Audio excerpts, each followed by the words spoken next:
আসসালামু আলাইকুম। আশা করি সবাই ভালো আছেন। আমি আল্লাহর রহমতে খুবই ভালো আছি। আজকে আমাদের যে লেকচারটা হবে সেটার নাম হইছে অক্টাল বিয়োগ। আমরা গত ক্লাসে বাইনারি বিয়োগ শিখিয়েছিলাম। আজকে আমরা অক্টাল বিয়োগ করাবো।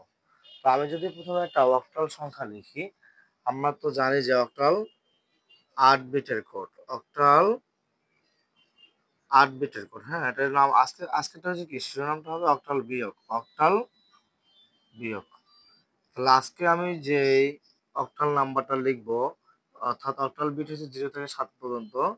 এর মধ্যে আমি লিখলাম 7 আর 3, আর লিখলাম 3 আর 7। এটা একটা অক্টাল মনে করেন, অক্টাল সংখ্যা। এটাকে আমি বিয়োগ করবো এখন। এখন 3 থেকে তো 7 বিয়োগ যাবে না, তাহলে বিয়োগ না গেলে কি করতে হবে? ট্যাগ ধরতে হতো, নিতে হবে না, এই পাশ থেকে ট্যাগ নিতে হবে ধার। তাহলে ধার নিলে অক্টালের ক্ষেত্রে মানে দশমিকের ক্ষেত্রে 1 নেওয়া মানে 10 নেওয়া, বাইনারির ক্ষেত্রে 1 নেওয়া মানে 2 নেওয়া, অক্টালের ক্ষেত্রে এখান থেকে 1 নেওয়া মানে এখানে 8 নেওয়া। তাহলে 8 আর 3 কত? 11। 11 থেকে 7 গেলে থাকে 4। হাতে থাকবে কত? 1। এই 1 আবার এখানে দিয়ে দিতে হবে। 3 এর 4, তাহলে 7 থেকে 4 গেলে থাকে 3।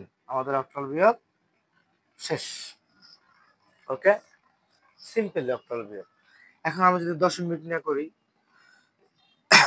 যে 5 3 2 3 2 1, তারপর যদি করি যে 3 6 7 7 3 4, এই বিয়োগটা যদি আমি করি অক্টালের, বেস দিয়ে দিব 8।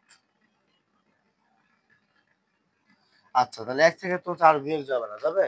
1 থেকে 4 বিয়োগ যাবে না, তখন আমার এই 2 থেকে 1 নিতে হবে 1 এর কাছে। তাহলে 2 থেকে 1 নেওয়া মানে 8 নেওয়া। তাহলে 8 আর 1 9, 9 থেকে 4 গেলে থাকে 5। হাতে ওই যে একটা নিয়েছিলাম সেটা দিয়ে দেবো। 2 এর 1 কত? 3। তাহলে 2 থেকে তো 3 বিয়োগ যাবে না, তখন আমি কি করবো? 7 থেকে ট্যাগ এখানে দিব। তাহলে 7 থেকে ট্যাগ এখানে দিলে 1 নেওয়া মানে 8 নেওয়া। 8 আর 2 কত? 10। 10 থেকে 3 গেলে থাকে 7। হাতের ওই 1 এখানে দিয়ে দিতে হবে। হয়ে গেল কত? 8। তাহলে আমার এই 3 থেকে তো 8 বিয়োগ যাবে না, তাহলে আমার কি করতে হবে? এই 7 থেকে ট্যাগ নিতে হবে এখানে। তাহলে 1 নেওয়া মানে কত? 8 নেওয়া। 8 আর 3 কত? 11। 8 আর 3 কত? 11। 11 থেকে 8 গেলে থাকে কত? 3। হাতে থাকে ওই 1, এই 1 এখানে দিয়ে দিতে হবে। তাহলে 7 আর 1 কত? 8। আর দশমিকের দশমিক বসে দিলাম 8। তাহলে 2 থেকে তো 8 বিয়োগ যাবে না, যাবে? যাবে না। তাহলে কি করতে হবে? 6 থেকে 1 নিতে হবে 2 এর জায়গায়। 6 থেকে 1 নেওয়া মানে 8 নেওয়া। 8 আর 2 কত? 10। 10 থেকে 8 গেলে থাকে কত? 2। হাতের ওই 1 দিয়ে দিতে হবে 7। এখন 3 থেকে তো 7 বিয়োগ যাবে না, তাহলে 3 থেকে 1 নেওয়া মানে কত? 8 নেওয়া। 8 আর 3 কত? 11। 11 থেকে 7 গেলে থাকে 4। হাতে থাকে 1। 3 এর 1 কত? 4। তাহলে 5 থেকে 4 গেলে থাকে 1। এই হচ্ছে আমার অক্টাল বিয়োগ। একবারে সিম্পলি অক্টাল বিয়োগ শেষ করা যায়। আমরা যদি এখন ক্যালকুলেটর চাইপে দেখি যে অক্টাল বিয়োগ আসলে হয়েছে কিনা আমাদের। আচ্ছা, আমরা একটু দেখি অক্টাল। আমাদের ছিল 532.321 বিয়োগ 367। আচ্ছা, এটা ক্যালকুলেটর করানো যাবে না, কারণ দশমিক আছে। দশমিক সংখ্যা কখনো ক্যালকুলেটর আমরা করতে পারি না, এটা মোবাইল দিয়ে করা যায়। তো আশা করি সবাই বুঝছেন নিয়মটা এভাবেই। তাহলে অক্টাল বিয়োগের তো শেষ আমাদের, অক্টাল বিয়োগ শেষ। তাহলে আমরা যদি এখন হেক্সাডেসিমাল বিয়োগ করি,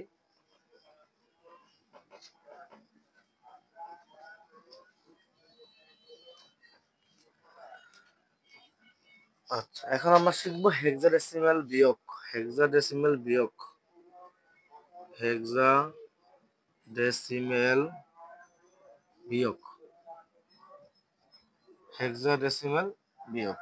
তাহলে হেক্সাডেসিমাল আমরা জানি 16 বিটের কোড। হেক্সাডেসিমাল আমরা জানি কত? 16 বিটের কোড। তাহলে আমরা লিখবো, যদি বিয়োগটা লিখে আমি একটা অঙ্ক দিয়ে বুঝিয়ে দিচ্ছি যে এ বি সি ডট 219। তারপরে যদি আমি বলি যে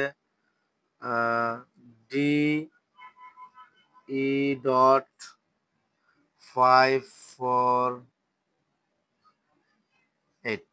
ওকে, এটা যদি দেই, এটা আমরা যদি ডেসিমাল নাম্বার লিখি, ডেসিমাল নাম্বার হবে কি? বিয়োগ। তাহলে আমার এই 9 থেকে তো 8 বিয়োগ অবশ্যই যায়, তাহলে আমার কিছু ধরা লাগবে না। 9 থেকে 8 বিয়োগ দিলে থাকে কত? 1। এখন 1 থেকে তো 4 বিয়োগ যাবে না, তাহলে এখন কি করতে হবে? এই 5 থেকে ট্যাগ এখানে দাঁড় দিতে হবে। তাহলে 16 বিটের কোড যেহেতু, তাহলে 1 ধার দেওয়া মানে কত ধার দেওয়া? 16 ধার দেওয়া। তাহলে 16 থেকে 1 গেলে কত থাকে? ওই 16, 16 এক কত? 17, 17 থেকে 4 গেলে কত থাকবে আমার? 13। কিন্তু আমরা জানি 13 তো আমরা লিখতে পারবো না। আমরা জানি কত? a সমান সমান 10 হেক্সাডেসিমেলের ক্ষেত্রে, b সমান সমান 11, c সমান সমান 12, d সমান সমান 13, ই সমান সমান কত? 14, এফ সমান সমান 15। তাহলে আমার এখানে কত ছিল? 16 এক 17, 17 থেকে 4 গেলে কত থাকে? 13, 13 আমি কি বসাবো? ডি বসাবো। এই 13 বসানো যাবে না, বসাবো কি? ডি। ওই হাতের এক এখান দিয়ে দিবা। তাহলে 5 এর এক কত? 6, 2 থেকে 6 বিয়োগ যাবে না, তাহলে ই থেকে ট্যাগ এখানে নিতে হবে। 16 আর 2 কত? 18, 18 থেকে আবার যদি 6 বিয়োগ যায় তাহলে কত থাকবে? 12। তাহলে 12 মানে কত? সি। 12 মানে সি, সি বসাবো দশমিকের দশমিক। আর ই তো আছে, তাহলে ই থেকে আমি 1 নিয়েছিলাম না, তাহলে 1 কত হয়? ই আর 1 কত? ই মানে কত? 14, 14 আর 1 কত? 15। তাহলে সি থেকে কি 15 যাবে? 12 থেকে 15 বিয়োগ যাবে? যাবে না, তাহলে ডি থেকে ট্যাগ এখানে নিতে হবে। তাহলে এখানে ট্যাগ নেওয়া মানে 16, 16 নেওয়া। 16 আর 12 কত? 28 হবে, 28। তাহলে 28 থেকে ই মানে কত? 14 নাকি? এখানে হাতে কিছু ছিল না, 1 ছিল হাতে। তাহলে 14 আর 15, তাহলে 28 থেকে আমরা যদি 15 বিয়োগ দিই তাহলে কত থাকবে? 13 থাকবে। তাহলে 13 মানে কত? ডি। 13 মানে ডি, এই ডি বসাইতে হবে এখানে। ওকে। তারপর ওই যে ডি থেকে ট্যাগ নিয়েছিলাম, ডি কে দিয়ে দিতে হবে। তাহলে ডি মানে কত? 13, 13 আর কত? 14।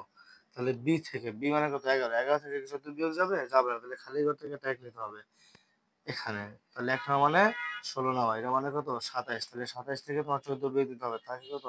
13। 13 মানে কত? ডি। তাহলে ডি বসায় দিতে হবে, হাতের ওই 1 দিয়ে দিতে হবে। 1 মানে তো এখানে কিছু নাই, একই হবে। তাহলে এ থেকে 10, অর্থাৎ 10 থেকে 1 বিয়োগ, তাহলে এ থেকে 1 বিয়োগ, তাহলে 10 থেকে 1 বিয়োগ মানে কত? 9। তাহলে এটাই হচ্ছে আমার হেক্সাডেসিমেলের বিয়োগ। এটাই আমার হেক্সাডেসিমেলের বিয়োগ। দেখো সবাই বুঝতে পারছো কিনা?